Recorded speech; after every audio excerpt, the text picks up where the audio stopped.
A sound, that's what woke me. A sound from outside. I'm lying here, heart thudding against my ribs, eyes wide open in the dark. The house is completely still.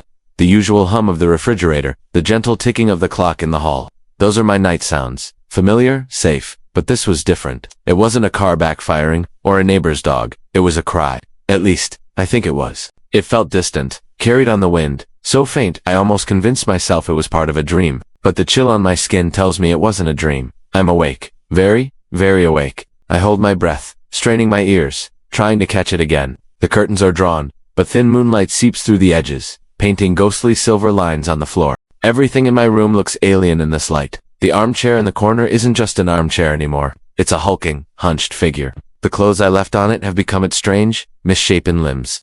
My own reflection in the dark screen of the TV is a pale, distorted stranger staring back at me. It's funny how fear can do that. Turn your own home against you, turn the mundane into the menacing. The wind picks up outside, rattling the window pane just a little. It's a low, mournful whistle, a lonely sound. Is that all it was? Just the wind playing tricks on a sleeping mind? I try to relax, to let my heart rate slow down. I tell myself it was nothing, go back to sleep, but my body won't listen. Every muscle is tense, coiled like a spring. I'm an animal in a trap, listening for the hunter's return. My ears are ringing with silence, a heavy, pressing silence that feels louder than any noise. It's the silence, asterisk after asterisk, the sound that's the worst. The anticipation, the not knowing. There it is again, louder this time, closer. It's definitely a cry. Not a baby, not an animal. It's human. A voice, thin and desperate, ripped from a throat and thrown into the night. It's a sound of pure panic, a plea that goes unanswered. It hangs in the air for a moment, and then it's gone, swallowed by the darkness.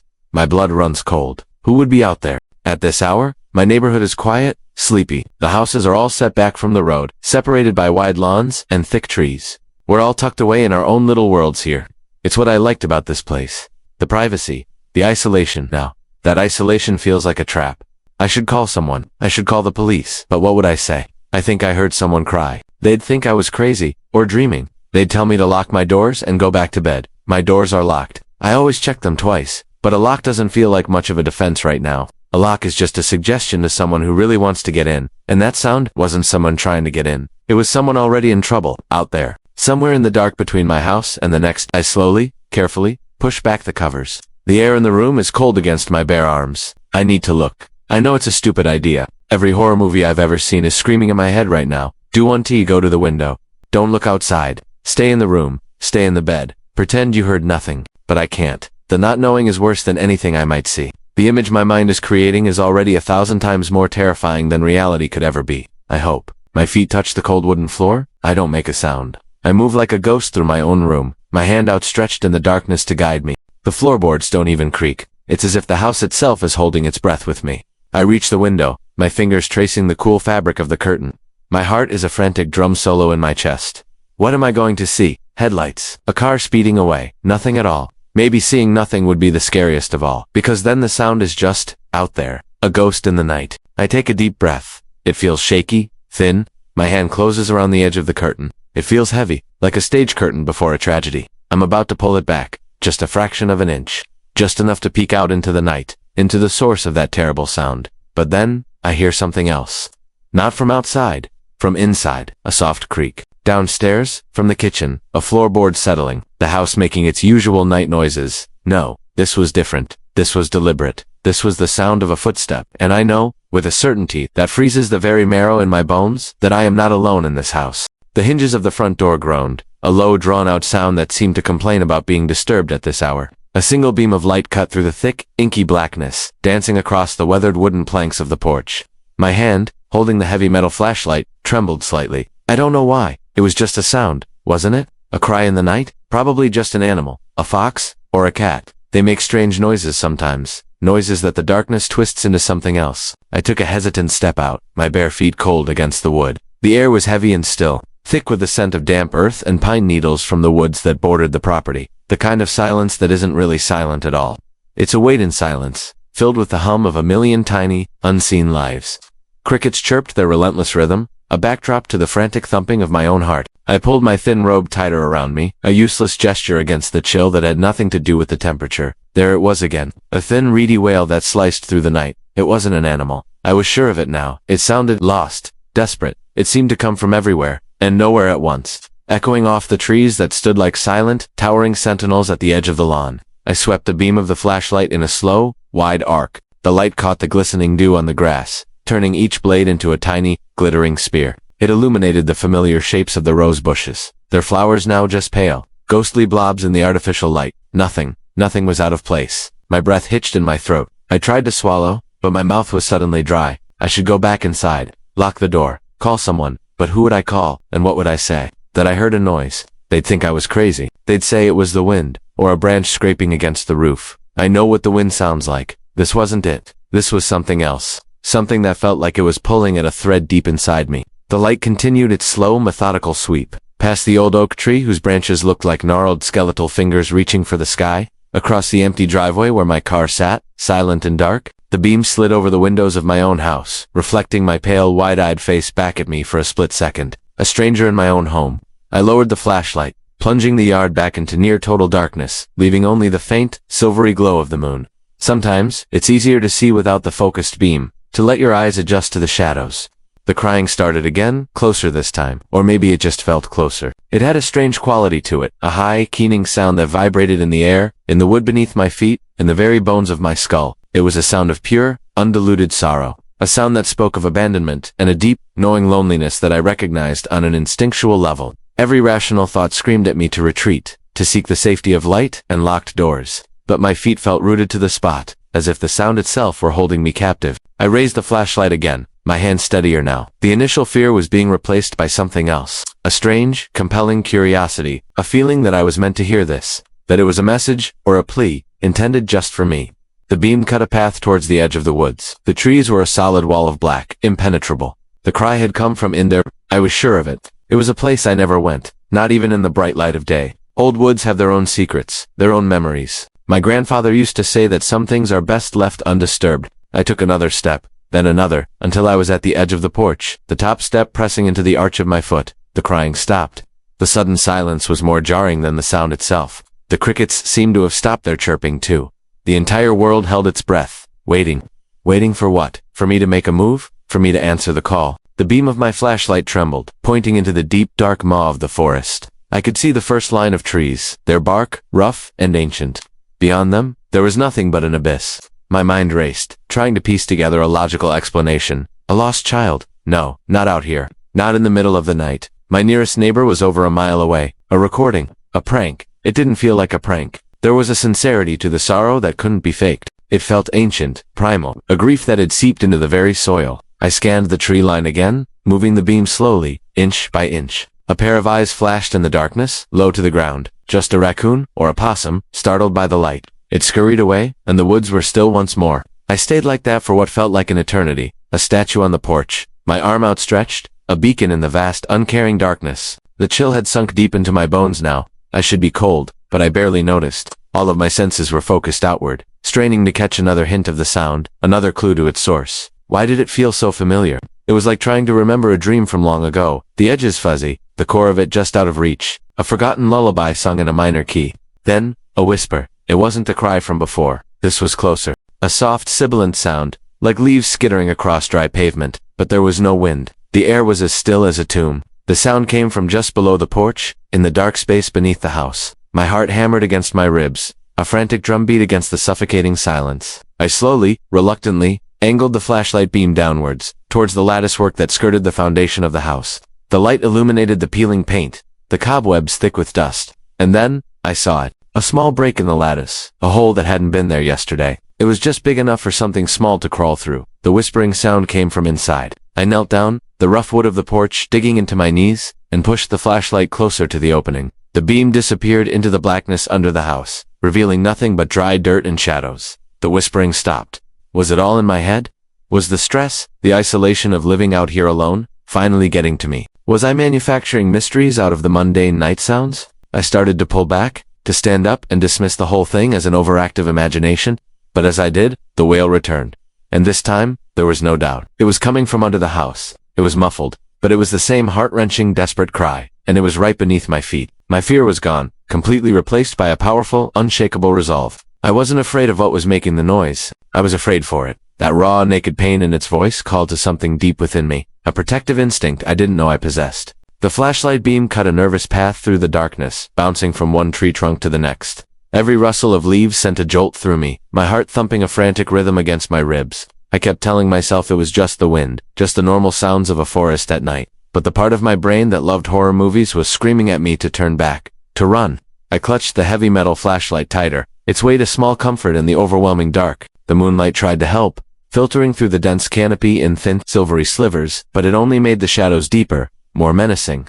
I took a deep breath, the cold night air stinging my lungs. I had to keep going. I'd come this far, and turning back now felt like a different kind of failure. My boots crunched on dry leaves and twigs, the sound unnervingly loud in the quiet. I swept the light in a wide arc, painting the gnarled bark of ancient oaks and the delicate, skeletal branches of smaller trees. For a moment, the beam caught two tiny, bright reflections deep in the undergrowth. My blood ran cold. I froze, holding my breath, straining my ears. A deer? A raccoon? After a long, agonizing moment, the reflections vanished. I exhaled a shaky puff of white in the frigid air. Just an animal, I told myself. A harmless creature of the night. But the forest didn't feel harmless. It felt old, ancient, and watchful. Every shadow seemed to writhe and twist at the edge of my vision. I felt like I was being observed by 1,000 unseen eyes. My presence here, an intrusion, a disturbance. I kept walking, my pace a little faster now, my steps less certain.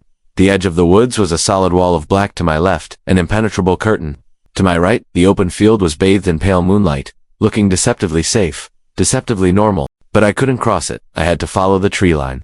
Those were the instructions. Why did I agree to this? The question hammered in my head with every step. It seemed like a good idea back in the warmth and light of the city, a thrilling adventure, a story to tell. Out here, with the immense, breathing darkness all around me, it just felt foolish. My flashlight flickered. Once, twice. I smacked it against my palm, a surge of panic rising in my throat. Please, not now. The light steadied, bright and strong again. I let out a breath I didn't realize I'd been holding.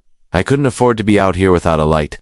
That was a thought too terrifying to even properly consider. I tried to focus on the tangible things. The feel of the cold metal in my hand, the rough texture of the bark as I steadied myself against a tree, the smell of damp earth and decaying leaves, a scent that was both earthy and unsettling. I kept the flashlight beam pointed a good 20 feet ahead, trying to anticipate the path, looking for roots or rocks that could trip me. The rustling started again, closer this time. It wasn't the gentle sigh of the wind in the high branches. It was a skittering, dragging sound on the forest floor, just beyond the reach of my light. I stopped dead, my ears ringing in the sudden silence. I swept the beam back and forth, frantically searching the underbrush. Nothing, just leaves and shadows. Was I imagining it? Was the fear making me hear things? Maybe, or maybe not. I started walking again, my senses on high alert. Every nerve ending tingled. My own footsteps sounded alien to me, the crunch, crunch, a clumsy intrusion on the forest's secret life. I felt an overwhelming urge to turn off the light, to just melt into the shadows and be invisible. But the thought of being completely blind in this place was even more terrifying. The flashlight was my only shield, my only anchor to a world of reason and light. I remembered stories I'd read about people getting lost in the woods, how they'd walk in circles, disoriented, until they collapsed from exhaustion. I looked back over my shoulder. The path I'd made was already swallowed by the night. There was no sign I had even been there. It was as if the forest erased my tracks as soon as I made them. A shiver that had nothing to do with the cold ran down my spine. I was truly alone out here. No one knew exactly where I was. If I screamed, who would hear me? Only the silent trees and whatever was making that rustling sound in the dark. I forced myself to think logically. I had a map. I had a compass. But in the oppressive dark, they felt like children's toys, useless trinkets against the raw power of the wilderness. The plan was simple. Follow the tree line until I reached the old abandoned mill. It should have been straightforward. But the map didn't show the fear. It didn't depict the way the shadows played tricks on your eyes, or the way the silence could be so loud it hurt your ears. It was just lines on paper. The reality was this suffocating, all-consuming darkness. My flashlight beam caught something pale up ahead. Not a reflection this time, but a solid shape. I slowed my pace, my heart starting to pound again. As I got closer, the shape resolved itself. It was a carving on one of the larger trees, a strange spiral symbol etched deep into the bark. It looked old, the edges weathered and softened by time. Who would have carved this? Way out here. I ran my fingers over it. The wood was smooth in the grooves, worn down by countless touches, or maybe just the wind and rain. It felt wrong, like a warning. I backed away from the tree, my light still fixed on the symbol. I felt an urgent need to get away from it, to put as much distance between it and me as possible. I turned and practically ran, stumbling over an unseen route and catching myself just before I fell. I didn't look back. The air felt colder now, heavier. The rustling was back, and this time it seemed to be pacing me, keeping just out of sight in the darkness to my left. It was a steady, rhythmic sound, not an animal. It sounded deliberate. It sounded like footsteps. My breath hitched. "Who's there?" I called out, my voice sounding small and thin. The only answer was the echo of my own words, swallowed by the trees. The footsteps stopped. The silence that followed was worse than the sound. It was a listening silence, a waiting silence. I stood frozen for what felt like an eternity, my light cutting a trembling hole in the night. Nothing moved. Nothing made a sound. I was starting to think I'd gone crazy, that the isolation was finally getting to me. Then, a twig snapped, loudly, directly to my left. I yelped and spun around, shining the light exactly where the sound came from, and there was nothing. Just a tangle of ferns and the dark, looming shapes of the trees. But the sound was undeniable. Someone, or something, was there. Right there. I backed away slowly, never taking my eyes off the spot, my flashlight beam shaking uncontrollably. I had to get out. The adventure was over. This was no longer a game or a thrill. This was real. I turned and ran. I didn't care about the path anymore, didn't care about the map or the mill. The wind had died down, leaving an almost unsettling silence in its wake. All I could hear was the soft crunch of my own footsteps on the gravel path. It was one of those late afternoons where the sun hangs low in the sky, casting long, dramatic shadows that make familiar places seem strange and new. I was just walking, not really going anywhere in particular, just letting my mind wander. My thoughts were a jumble, a mix of yesterday's worries and tomorrow's to-do lists. It's funny how your brain can be so loud, even when the world around you is completely still. I stopped for a moment, just to breathe it all in. The air was cool and crisp, carrying the faint earthy smell of damp soil and decaying leaves. It was the scent of autumn, a season of change and letting go. As I stood there, lost in thought, my eyes drifted downwards. Something caught my attention near the edge of the path, almost hidden in the long grass. It was just a small shape, a little mound covered by a faded, checkered blanket. It was odd. It looked out of place, like a forgotten piece of a story I didn't know. My first thought was that it was just a pile of discarded clothes, or maybe someone's forgotten picnic. But there was something about the way it was bundled, something deliberate, that made me pause. It wasn't just tossed aside. It was placed carefully. Curiosity, that old persistent tug, started to pull at me. I took a hesitant step off the path, the tall wet grass soaking the cuffs of my jeans. The world seemed to shrink, focusing entirely on this small, blanketed mystery. I moved closer, slowly, as if I were approaching a sleeping animal. I didn't want to startle. The blanket was old, the colors washed out by sun and rain. One corner was frayed, its threads unraveling and tangling with the blades of grass. It was a simple thing, the kind of blanket you'd find in the back of a car or a forgotten closet. Yet here, in the middle of this quiet field, it felt significant. I knelt down, the dampness from the ground seeping through the fabric of my pants. My heart started to beat a little faster, a mixture of anticipation and a strange, unnameable apprehension. What could be under there? My mind raced through possibilities, from the mundane to the absurd. A lost toy, a bag of groceries. It was probably nothing, I told myself, just a bit of rubbish. But I couldn't shake the feeling that it was something more. From this low angle, the world looked different. The blades of grass towered around me like a miniature forest. A ladybug crawled slowly up a stalk, a tiny speck of red against a sea of green. The silence was deeper now, more profound. It was just me in this small, still shape. I reached out a hand, my fingers hesitating just inches from the rough fabric of the blanket. It felt like I was intruding on something private, a secret that wasn't meant for me. I could just stand up and walk away, leave it be, forget I ever saw it. It would be the easy thing to do. My life would go on unchanged, but the not knowing would linger. It would become a tiny, unanswered question that would pop into my head at random moments. And so, I knew I had to know what was hidden beneath the checkered cloth. My fingers finally made contact with the blanket. The fabric was coarse and slightly damp. It was heavier than I expected. I took a slow, deep breath, trying to steady my nerves. My mind was still playing its guessing game. Was it something precious? Something abandoned? The possibilities were endless, and each one felt less likely than the last. I gently, carefully, took hold of one corner of the blanket. I didn't want to just rip it off. It felt like that would be disrespectful. Somehow, I decided to lift it slowly, just a little at a time. The movement was tiny, almost imperceptible. The edge of the blanket lifted, revealing nothing but more matted grass underneath. I had to pull it back further. The weight of it was strange, unevenly distributed. It wasn't just a pile of leaves or rocks. I tugged a little more, my knuckles brushing against the cold, damp ground. The blanket shifted, and for the first time, I could see a part of what it was concealing. It was a patch of brown fur. It was matted and dirty, but it was unmistakably fur. My heart skipped a beat. An animal. Was it hurt? Was it sleeping? 1,000 new questions flooded my mind, each one more urgent than the last. I pulled the blanket back further, my movements becoming a little less hesitant, driven now by a sense of concern. The shape became clearer. It was a small dog, curled up into a tight ball, as if trying to conserve every last bit of warmth. Its head was tucked down, its tail wrapped around its tiny body. It was completely, utterly still. For a terrifying second, I thought the worst.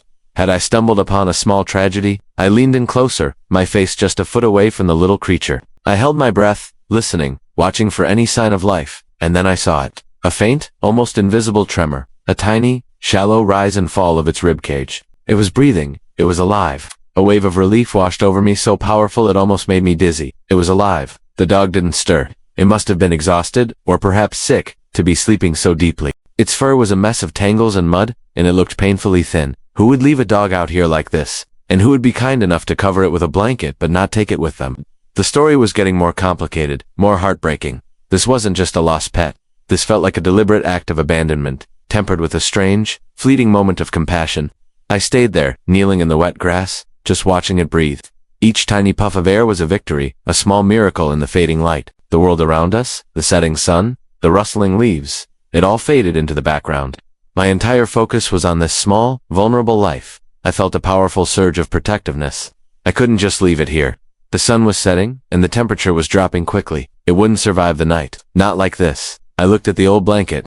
It was a flimsy shield against the cold, but it was better than nothing. It was a sign that someone, at some point, had cared. Even if they couldn't do more, maybe they had to leave it. Maybe they had no choice. You never know someone's story. But now, it was my story too. I had found it. And that meant I had a choice to make. My mind started working, shifting from curiosity to problem solving. I had to get it somewhere warm, somewhere safe. My car was parked about a 10-minute walk away. Could I carry it? It was small, but I didn't want to startle it or hurt it. It looked so fragile. I slowly, gently, began to wrap the blanket more securely around it, creating a little makeshift sling. I had to be careful not to wake it just yet. Let it sleep. Let it feel safe for a little while longer. My movements were slow, deliberate, a stark contrast to the frantic energy I felt inside. I needed to be calm, for its sake. As I adjusted the blanket, its little head shifted slightly, and a soft, quiet whimper escaped its lips. It was a sound of pure exhaustion and sorrow, and it broke my heart. It was the sound of a creature that had given up. But I hadn't given up on it.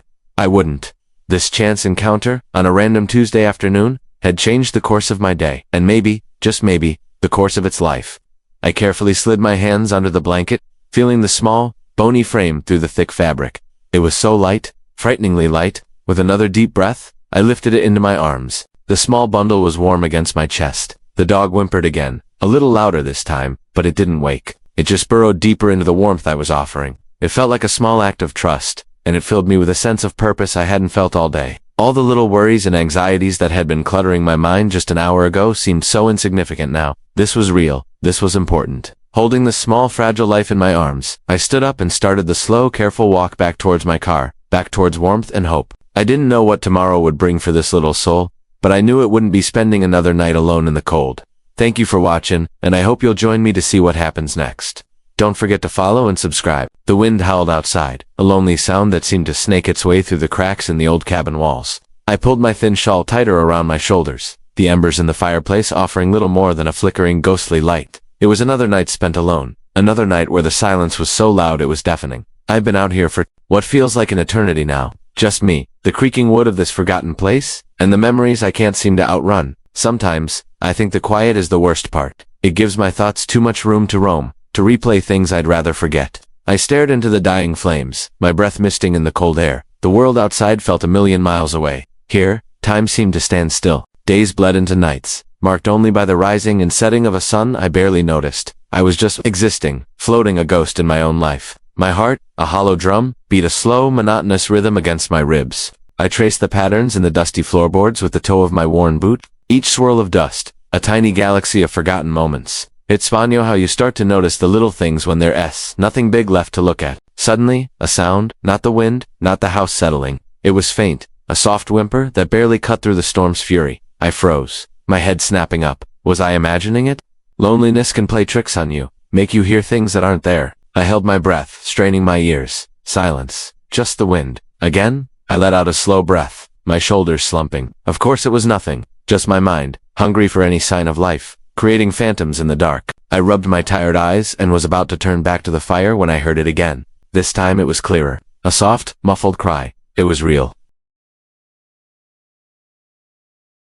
Where was it coming from? It sounded close, very close. My eyes darted around the dimly lit room. The old armchair, the rickety table, nothing. The sound came again, a little stronger now, a tiny, desperate plea. My gaze fell upon the old wooden crate I'd dragged in for firewood earlier. It was near the door, a thick woolen blanket draped over the top to keep the drafts out. The sound was coming from under it. My mind raced. An animal, a stray cat seeking shelter from the storm. It had to be. What else could it be?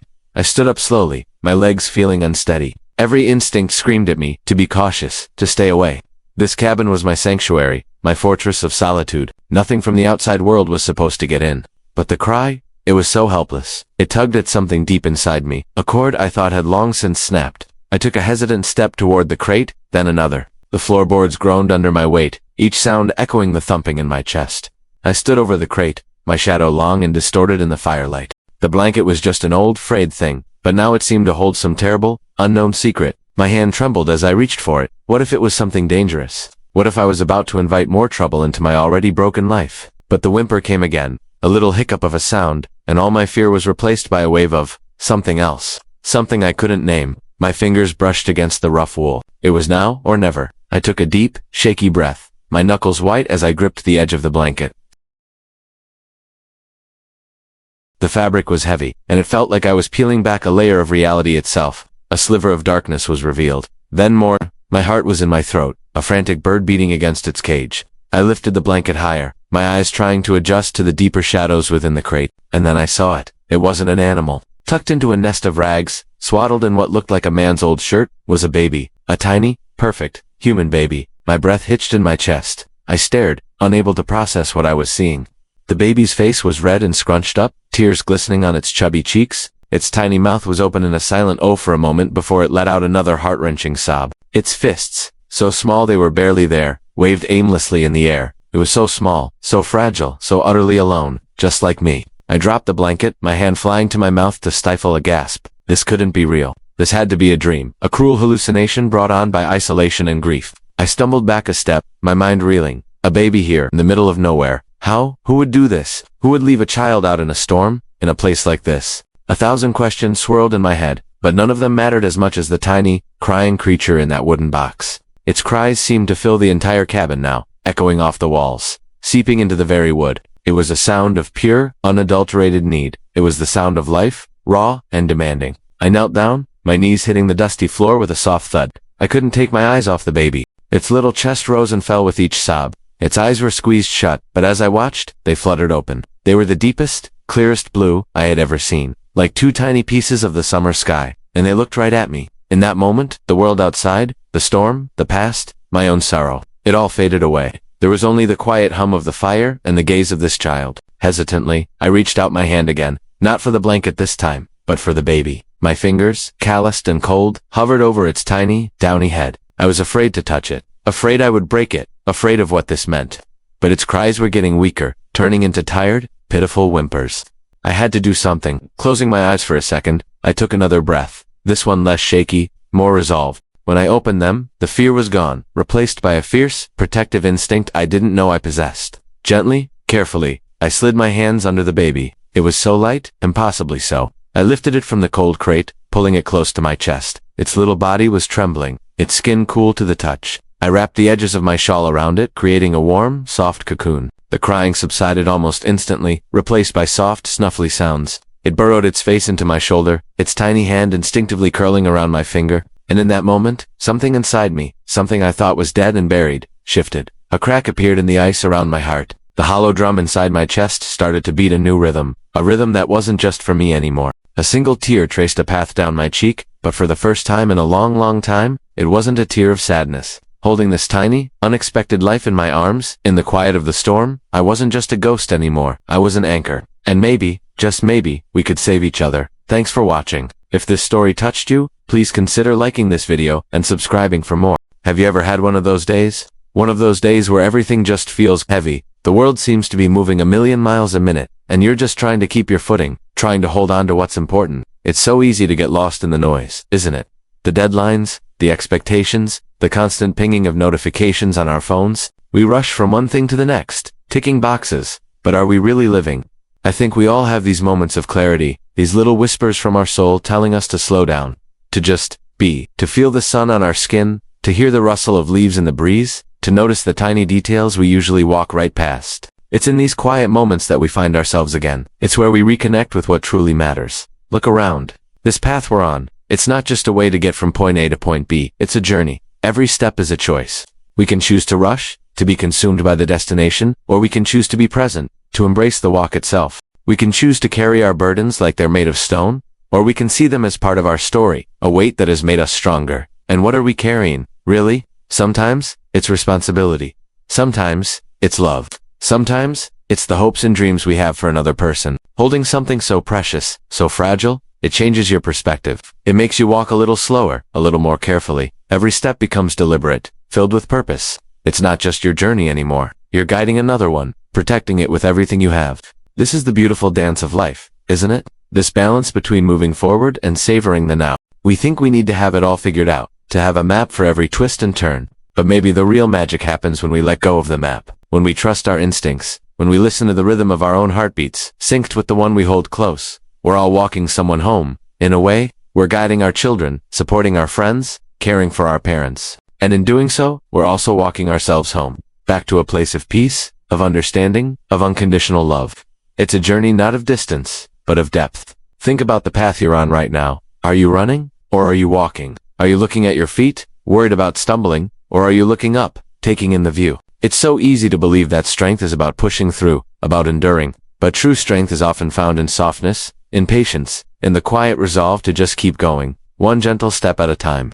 There's a destination up ahead for all of us, a door waiting to be opened, a place of comfort and rest. But don't be in such a hurry to get there. The most important parts of the story aren't written at the beginning or the end. They're written in the middle. They're written right here, right now, in the steady, rhythmic pace of your own 2 feet on the ground. You are holding something precious. Maybe it's a dream, a relationship, a newfound sense of self. Whatever it is, hold it with care. Let its weight ground you, not crush you. Let it remind you of your own strength, your own capacity for love and resilience. This walk, this journey, is yours. Every single step is a testament to your endurance and your heart. And as you get closer to your destination, you realize it was never about the house at the end of the path. It was about the journey to get there. It was about who you became along the way. It was about learning to carry love so carefully that it became a part of you, as light and as essential as the air you breathe. It was about finding your way home, not to a place, but to yourself. Thank you for walking with me for a little while today. If this resonated with you, maybe share it with someone who needs a reminder to slow down and enjoy their own journey. Don't forget to subscribe for more moments of reflection. Take care. Have you ever had one of those moments where everything just stops? The world outside, with all its noise and demands, just fades away, and all that's left is a single, quiet room. That's where I find myself right now. It's just me and this tiny, perfect human being, nestled in my arms. The weight of him is so new, yet so familiar, like a memory I didn't know I had. He stirs a little, a soft whimper escaping his lips, and my whole world narrows down to his tiny face. I instinctively start to rock him, a gentle, rhythmic sway that seems as natural as breathing. She, it's okay. I'm right here. The house is quiet. Too quiet. It's the kind of silence that amplifies every little sound, the creak of the floorboards, the hum of the refrigerator, the soft sigh he lets out as he settles against my chest. I sink into the old armchair, the one with the faded floral print that's seen more late nights than I can count. My arms ache, but it's a good ache. It's the ache of holding something precious, something irreplaceable. His warmth seeps through my shirt, a small living furnace against the cool of the room. I can feel the gentle rise and fall of his chest, each tiny breath a miracle. My eyes scan the room, looking for what I'm not even sure. A manual? A sign? An instruction booklet for this new life that's been placed in my hands? There's a stack of baby books on the coffee table, their spines unbroken, their pages pristine. I remember buying them with such optimism, such certainty. I was going to read them all, cover to cover. I was going to be prepared. But now, they just look like a monument to a plan that never quite met reality. Reality is this overwhelming, terrifying, beautiful moment. He snuggles deeper, his little hand curling around my finger. His grip is surprisingly strong, a tiny anchor in this sea of uncertainty. I look down at him, at the sweep of his dark lashes against his rosy cheeks, the pout of his lips. He is so completely dependent on me, so trusting. And in that trust, I find a flicker of strength I didn't know I possessed. The fear is still there, a low hum beneath the surface, but it's joined by something else. A fierce, primal wave of protectiveness. It's a love so intense, it almost hurts. The light in the room begins to change. The bright afternoon sun softens, casting long, lazy shadows across the floor. The dust motes dancing in the sunbeams look like tiny, glittering fairies. It feels like time is slowing down, just for us. In this quiet moment, the world outside doesn't matter. The unanswered emails, the pile of laundry, the expectations of others, they all just melt away. All that matters is the weight of this child in my arms, and the steady beat of his heart against mine. I lean my head back against the chair and close my eyes, just for a second. I inhale his scent, that unique, sweet smell of baby soap and milk. It's intoxicating. It's the smell of new beginnings. I thought I needed a plan. I thought I needed all the answers. But maybe the answer isn't in a book or on a website. Maybe it's right here. Maybe the only clue I need is this feeling, this profound connection. The room is growing darker now, the corners dissolving into soft shades of gray. A street lamp outside flickers on, casting a warm golden glow through the window. It paints a square of light on the wall, a temporary piece of art in our quiet sanctuary. He shifts again, and my eyes snap open. He's looking at me. His eyes are dark and deep, like tiny pools of ink, and in their depths, I don't see confusion or fear. I just see me, reflected back. And in that moment, I know what to do next. The next step isn't about figuring everything out at once. It's not about being the perfect parent from a textbook. It's about this. It's about being present. It's about rocking him when he cries. It's about feeding him when he's hungry. It's about watching the light change in a quiet room and realizing that this, right here, is everything. The next step is simply to take the next breath, and then the one after that. The fear hasn't vanished, but it's changed. It's no longer a paralyzing force. It's more like a quiet companion, a reminder of how much is at stake, of how much I have to lose. And that, I realize, is just another word for love. It's the risk you take when you open your heart to something so completely. I pull the soft blanket up around his shoulders, tucking it in just so. He lets out a contented little sigh, and his eyes flutter closed. The room is now bathed in the gentle glow of the lamp. The shadows are soft and comforting. The silence is no longer empty.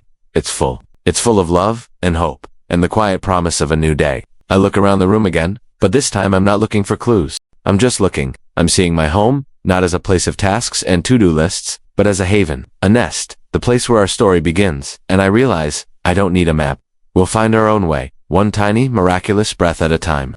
Thanks for watching. Hello. Yes. Hello. I'm calling about I need some help. I am not sure who to talk to. Is this the right number? The support line? Okay, good. I don't know where to start. It's about my baby. No, he's fine. He's healthy. He's right here with me. She, it's okay. Mommy's here. He cries. I know, all babies cry. That's what everyone tells me. Oh, it's just colic. He'll grow out of it. Are you sure you're burping him right? I've tried everything. I swear, I have. I've read all the books, all the articles. I've tried different formulas. Swaddling, not swaddling, white noise machines. I even downloaded an app that's supposed to sound like a womb. It just made him cry louder. He's so beautiful, you know? When he's sleeping, he looks like a tiny, perfect angel. I just stare at him, and my heart feels like it's going to burst. I love him so much. It's a love I never even knew was possible. It's overwhelming. But then, he wakes up, and the crying starts. And it doesn't stop. It's this high-pitched, desperate sound that just goes right through me. And I can't fix it. His own mother. I'm supposed to be his comfort, his safe place, and I can't make it better. I feel like such a failure. All the other moms I see, on social media, at the park, they all look so happy, so natural. They're glowing. Their babies are cooing and smiling. And I'm a mess. I haven't showered in 2 days. I think I had a piece of toast for breakfast. Or was that yesterday? The days just blend into this endless cycle of feeding, changing, and crying. Mostly crying, his and mine. Last night was the worst. He just wouldn't settle. From midnight until 4 in the morning, just relentless screaming. I walked him, I rocked him, I sang to him until my voice was hoarse. She, my sweet boy, it's okay. At one point, I just stood in the middle of the room, holding him, and I was crying so hard I couldn't breathe. And I had this thought, this awful, terrible thought. Just for a second, the thought of just walking out the door, just leaving. And then the guilt. Oh God, the guilt was crushing. What kind of mother thinks that? How can I even have a thought like that about this perfect little person I wanted so badly? I'm so tired. It's a kind of tired that sleep doesn't fix. It's in my bones. It's in my soul. My husband, he tries. He really does. But he goes to work. He gets a break. He gets to be around adults, to have a normal conversation. He comes home and says, just try to nap when the baby naps. But he doesn't nap. Not for more than 20 minutes at a time. By the time I lie down and my brain finally starts to shut off, he's awake again. My love, it's okay. I feel so alone. Everyone said this would be the happiest time of my life. I feel like I'm grieving the life I had before, and I feel so guilty for that. I shouldn't, right? I have this beautiful baby. I should be grateful. I am grateful, but I'm also drowning. I feel like I'm losing myself. I don't recognize the person in the mirror anymore. She has dark circles and wild hair, and a permanent look of panic in her eyes. Is this normal? Please, just tell me. Do other mothers feel this way? Do they feel like they're breaking into a million pieces? I look at him, and he's so small and helpless, and he depends on me for everything. and I'm so scared I'm going to mess it up, that my sadness or my frustration is going to somehow damage him. He deserves a happy mom. He deserves better than this. I needed to say it out loud.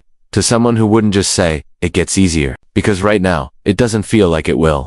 It feels like this is forever. This room, this crying, this feeling of being completely and utterly lost. I'm sorry, I'm rambling. He's starting to settle a little. See, he just closed his eyes. Look at his little eyelashes. He's so perfect. I love him so much. And I'm so scared. I just need some help. I don't know what to do anymore. Please, can you help me? The file felt heavy in my hands. A simple manila folder that somehow contained the weight of a world. My world. I traced the crisp edges with a trembling finger, the paper cool against my skin, a stark contrast to the fire churning in my gut. Outside, the city hummed its usual tune, a symphony of distant sirens and passing cars. But in here, in this dim, quiet room, the only sound was the frantic drumming of my own heart. I remember thinking how strange it was that life just goes on, even when yours is about to shatter into a million unrecognizable pieces. I had found it tucked away in the back of his closet, behind a stack of old yearbooks and forgotten sweaters. It wasn't even hidden, not really. It was almost as if he wanted it to be found. Or maybe he just never imagined I'd have a reason to look. The label was written in his familiar, slightly slanted handwriting. Correspondence. Such a sterile, impersonal word for something that held the power to detonate my entire existence. For a week, I'd just looked at it, this Pandora's box sitting on my nightstand. I'd pick it up, feel its weight, and then put it back down, a coward in my own home. But tonight, the silence was too loud.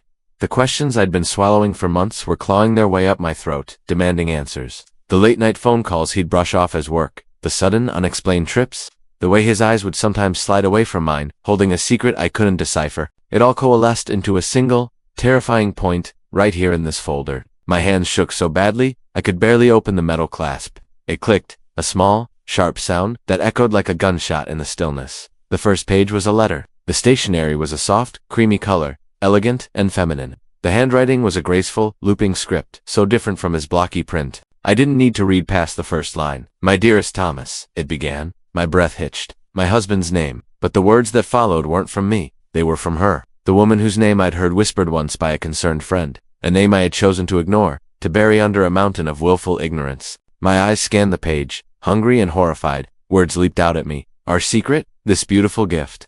Can't wait for you to meet him. A cold dread, heavy and suffocating, began to settle in my chest. I fumbled through the pages, my movements clumsy, desperate. Then I saw it. Tucked between the letters was a photograph. Not a studio portrait, but a candid, happy snap. Her, glowing, her face radiant with a joy I hadn't seen on my own in years. And in her arms, bundled in a soft blue blanket, was a baby. My mind refused to process it. It was like looking at a picture from an alternate reality, a life he was living parallel to ours. The baby had his eyes.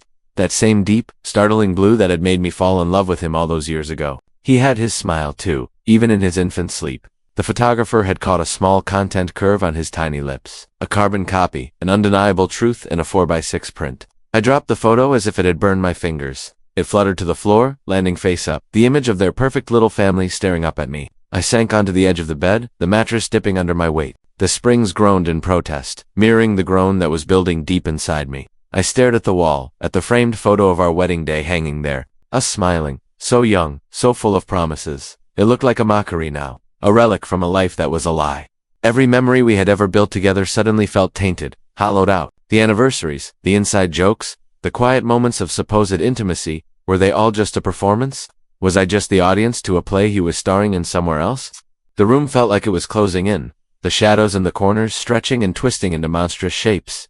I felt a laugh bubble up, a hysterical, broken sound that was more of a sob. The baby? There was a baby. He wasn't just unfaithful. He had built a whole other life, a whole other family. While I was at home waiting for him, worrying about him, loving him, he was holding his son, her son. I picked up the photo again. The baby's face was so peaceful, so innocent. He didn't ask for this. He was just a child, a brand new soul brought into this web of deceit. A strange, fierce, and unwelcome wave of something not quite pity, not quite anger washed over me for this child I would never know. This ghost who would forever haunt the empty spaces in my home. He had his father's eyes. And I knew, with a certainty that was as cold and hard as a block of ice in my stomach, that I would never be able to look my husband in the eyes again without seeing him. Without seeing them, my gaze drifted to the window. The city lights twinkled oblivious. Somewhere out there she was probably rocking their son to sleep, maybe even humming a lullaby. And he? Where was he? Was he with them? Or was he on his way home to me, carrying his lies like a briefcase?